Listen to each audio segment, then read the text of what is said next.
Hello नमस्कार. Finally आम्ही उज्जैनला पोहोचलेलो आहोत. खूप दिवसांची प्रतीक्षा होती महाकालला भेटण्यासाठी. रूम आमच्या एक्झॅक्टली मंदिरासमोर होती. याचा मी ब्लॉग अपलोड केलेला आहे, नक्की जाऊन बघा. आणि हे इथे कंपल्सरी असतं लावणं, त्यामुळे मी लावून घेतलं आणि मंदिरात प्रवेश केला आणि महाकालचं दर्शन सुरू झालं स्क्रीनवरती. आणि फायनली आम्ही ह्या सर्व जनरल लाईनपासनं 250 रुपीजचं तिकीट काढून फटाफट चालत होतो. 15 ते 20 मिनिटात आपलं दर्शन होतं, कारण आम्ही तरी वीकेंडला गेलो होतो तरीसुद्धा.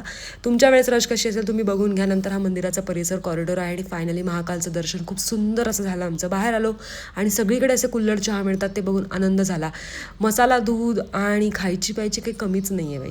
अँड त्याच्यानंतर इथे गेलो आम्ही शिप्रा घाटावर, जिथे की हे असं सुंदर बनवलं आहे. आणि घाटावरची गर्दी बघता आम्ही क्षणात तिथनं लगेचच रिक्षा बुक केली आणि इथल्या सर्व मंदिरांना एक्सप्लोअर केलं. आणि खरंच बघण्यासारखी मंदिरं आहेत, खूप सुंदर आहे. आणि इथली रबडी लस्सी अतिशय सुंदर. रूम मी तुम्हाला सांगितलं मंदिराच्या जवळ होती म्हणून रात्रीची शयन आरती आम्हाला रूममधूनच भेटली.